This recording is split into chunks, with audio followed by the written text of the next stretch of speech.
의사, 프로그래머, 외교관 이게 꿈이라고요? 넌 지금 공부에 온전히 집중하지 않고 있는 거야. 문이과 대통합 고품격 잡담쇼 문이 없는 스튜디오.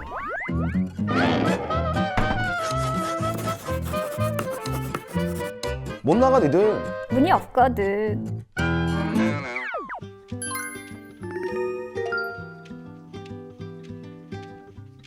선생님 먼저 한번 소개해 주시죠. 사연. 전 어릴 때부터 항상 음악을 하는 게 꿈이었어요. 그래서 중학교 때까지는 피아노를 쳤고요. 주변에서 음악은 엄청난 재능이 없으면 먹고 살기 힘들다라는 말을 아주 많이 들었고 그게 현실인 걸 알기 때문에 결국 꿈을 접었습니다. 문제는 그 뒤부터예요. 음악을 관두고 나니 뭘 해야겠다라는 생각도 안 들고 뭘 하고 싶다라는 생각도 안 들고 뭘 해야 할지 모르겠어요. 그냥 대학 잘 가는 게 목표가 되어버렸죠. 친구들은 의사가 되고 싶다, 프로그래머가 되고 싶다, 외교관이 되고 싶다 등등 꿈이 있더라고요. 근데 저는 꿈도 없고 그렇기 때문에 가고 싶은 대학도 없고 그러다 보니 동기부여도 안 되고 결국 공부도 잘 안 됩니다. 꿈은 어떻게 갖죠? 의지는 어떻게 생기는 건가요? 저도 꿈을 갖고 꿈을 향해 노력하고 싶어요. 선생님 꿈이 뭐였어요? 저는 평생 꿈이 없었어요. 아 네. 진짜 근데 웃을 얘기 아닌 게 저도 그래요. 오! 응. 난 그래서 꿈이 있는 아이들이 너무 신기해. 그리고 저런 거 있잖아요. 의사, 프로그래머, 외교관 이게 꿈이라고요? 맞아. 직업이 왜 꿈이야? 맞아. 엄밀히 말하면 직업을 이런 걸 갖고 싶다지 뭐 아니면 시험을 잘 보고 싶다지 아니면 뭐 어떤 대학교를 가고 싶다지 욕망인 거지. 근데 그것도 친구들끼리만 이런 대화를 하는 게 아니라 원체 많은 매체를 통해서 이런 걸 듣다 보니까 그게 너무 다 이렇게 꿈 뭐 희망 이런 것들이 돼버려서 진짜 자기가 되고 싶은 인간이 뭔지에 대한 고민이 전혀 없는 거야. 그리고 세상이 얘기하는 직업, 뭐 성공 이걸 꿈이라고 약간 주입당한 느낌? 그럼 나는 그런 게 없는데? 그럼 나는 꿈도 없고 의지도 없는 인간이야? 그러면서 뭐가 돼버리냐면 본인 스스로에 대한 막 자괴감?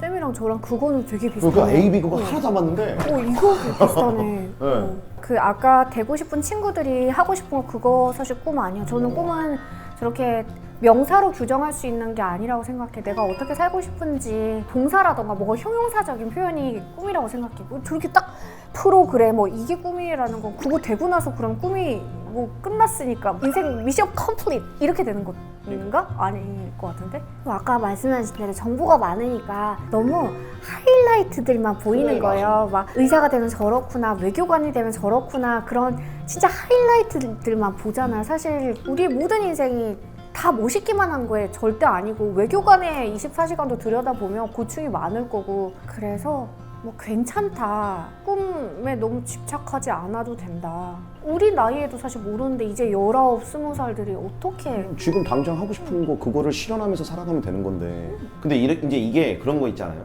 되게 직업적인 모습? 그러니까 저는 이런 얘기를 수업 때 많이 해요. 근데 내가 이런 얘기 할 때 나 스스로도 좀 브레이크를 걸고 검열을 해. 왜냐면 나는 강사잖아. 입시, 뭐 수능 점수, 내신 점수 이게 되게 중요한 그런 생각 사실 되게 많이 해요. 공부나 입시 외에 사실 더 중요한 것들이 많고 여기에서 더 중요한 건 애들이 과정을 통해서 성장하는 거지. 모두 전 국민이 어떻게 다 서울대를 가고 근데 그 얘기가 우리 직업이랑 안 맞는다. 그래 안 맞는다고 그러니까 그러니까 이게 약간 우리의 이렇게 이야기는 된다고. 설득력이 없어. 맞아. 그러니까 그 벽에 부딪힐 때가 많아요. 그래서 저는 인스타 DM 같은 거 와도 속마음은 그게 아닌데 그냥 되게 근데 그냥 날카롭고 간단하게 얘기해. 공부해. 근데 그러면서도 돌아설 때 씁쓸해. 그냥 지금은 그런 거 아닌가? 어른으로 얘기해 주는 거 아닌가 싶어. 그러니까 어른이라는 단어보단 더 조금 더 사람. 길게 살아본 사람. 다음 사연 볼까요? 네. 고등학교에 올라오면서 중학교 때 친구들은 각기 다른 학교로 흩어졌고 가끔씩 연락만 주고받거나 SNS를 통해서 종종 소식을 접하곤 합니다. 그런데 그 친구들 보면 이상하게 이유 모를 걱정과 열등감이 생겨요. 누구는 이 정도 대학은 가겠지. 누구는 중학교 때 나보다 못했는데 나보다 좋은 대학 가면 어떡하지?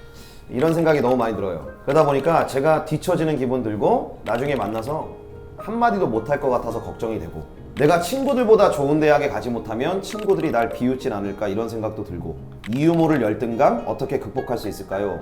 이 열등감이라는 괴물과 싸워서 이길 수 있는 방법 좀 알려주세요.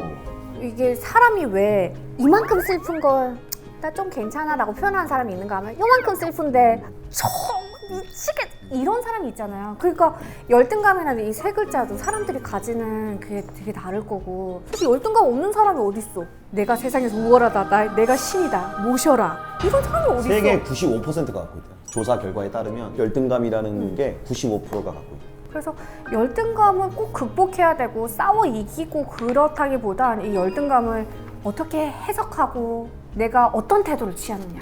그게 훨씬 더 중요한 것 같아요.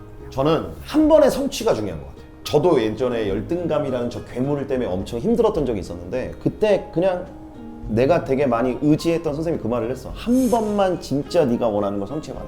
진정 내 안에서 원하는 거, 욕구하는 거를 딱 한 번 실현했을 때 아 내가 이렇게 할 수 있는 애구나라는 걸 느낄 땐 주변의 시선이 안 보이는 거죠. 그래서 결국은 중요한 게 뭐냐면 이제 다시 직업으로 돌아와서 대학을 가면 돼. 예?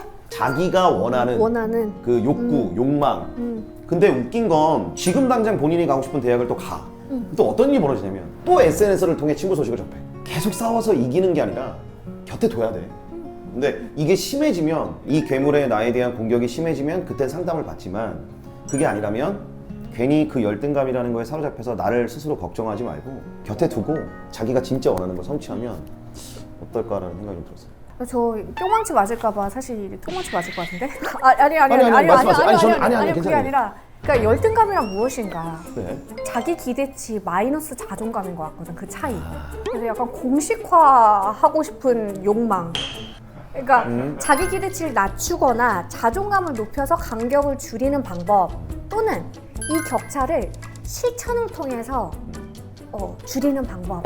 이게 두 가지의 플로우가 있는 거죠. 저도 뿅망치로 맞을까봐 되게 조심스러운데 그게 이제 제가 그 한 얘기가 아니라 이제 이렇게 어디서 지나가다 보니까 어떤 학자가 그 욕구에 대한 이렇게 구분을 좀 하셨더라고요. 그래서 이제 결국은 그 욕구를 실현할 수 있는 수단이 있잖아요. 그러면 여기서 이제 열등감에서 벗어날 수 있는 방법은 두 가지거든요.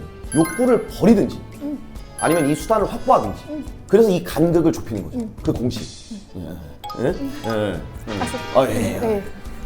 본인이 그냥 욕구하는 거 진짜 한 번 큰 덩치. 그게 진짜 레알로다가 중요하다 저는. 자 다음 사연 볼게요. 수학은 타 과목 공부 시간에 두세 배는 해야 성적이 유지가 되고 그 이상 해야 오른다고들 합니다. 그래서 저는 공부를 할 때 수학에 비교적 많은 시간을 할애하고 있어요. 미지쌤 하트. 자 문제는 그러다 보니 다른 영역 공부할 시간이 별로 없더라고요. 결국 사탐은 최근에 필기노트를 복습하는 정도로만 하고 있어요. 정한쌤, 유유. 다행히 이번 6평 때 생윤과 윤사 모두 2등급을 받았지만 제 실력이라고 생각되지는 않아요. 수능에서 원하는 성적을 거두기 위한 과목별 황금 밸런스를 선생님들께서 제시해 줄 수 있을까요? 매일 아침 플래너를 쓸 때 도움이 많이 될 것 같아요. 근데 제가 꼭 하는 말이 있어요. 괜찮아. 사탐 필기노트로 복습하고 있어도 돼. 수학 올려. 수학 올려라. 맞잖아요. 슬퍼. 그러니까 사탐이 수학보다 더 중요할 수 없잖아. 사탐 중요해. 사탐 중요하다고. 그러니까 저는 오히려 왜 그 얘기냐면 사탐은 이게 하다 보면 이게 빠져들거든요. 근데 수학은 그게 막 어렵잖아. 막히고. 그러니까 막히면 지가 좋아하는 과목을 찾는데 그래서 보통 사탐이야. 힐링처가. 그럼 사탐은 계속해. 우정수 안 해. 저는 이 공부는 진짜 위험하다고 생각하거든요.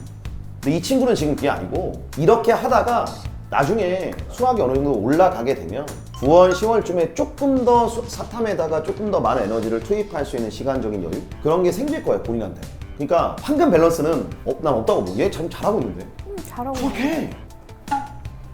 선생님 어떻게 생각해요? 사실 수학에 대해서 지금 나와 있는 정보가 전혀 없어요. 제가 봤을 때 사탐의 2등급을 얘기한 걸로 봐서 수학은 2등급이 안 되는 것 같아. 그리고 지금 벌써 6월이 지났잖아요. 그러면 황금 밸런스고 나발이고 많이 해야 된다. 진짜 쌤도 공부를 정말 잘하시는 그룹에서 오셨겠지만 예.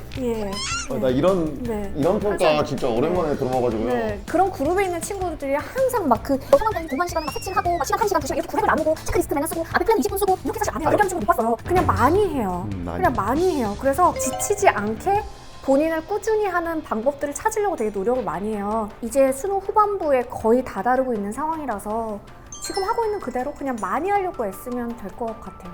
이 사연을 보낸 친구의 속마음은 불안하다 이 사람들아. 니네가 정해주면 내가 따르면 덜 불안할 것 같다. 약간 딱 이 심리라서 딱 정해주세요. 1시간 50분 30초? 수학은 오전 8시 38분부터 저녁 한 11시 25분까지 하고 그러니까 그런 게 없다는 거죠. 그런 게 없다는 거지. 중요한 건 본인이 지금 해왔던 패턴을 금방금방 전환시키지 말고 그냥 해라.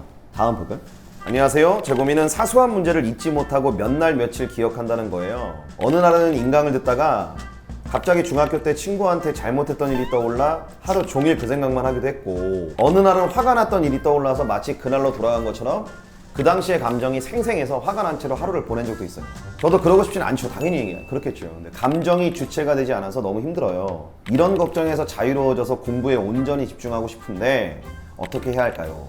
내가 원래 근데 지금 이렇게 팩폭하지 않은데 넌 지금 공부에 온전히 집중하지 않고 있는 거야. 다 똑같은 생각하고 하기 있어서. 싫은 거야. 그런 애 있었거든. 엄마가 스트레스를 받게 하고 엄마가 하시는 말씀들이 너무 상처가 돼서 막 자꾸 생각나서 공부가 안 된다. 그래서 내가 엄마가 일어나기 전에 학교를 가고 주무신 후에 그럼 스터디 카페에서 공부하다 집에 들어가라. 그렇게 얘기했더니 바로 하는 말이 그거 못한다.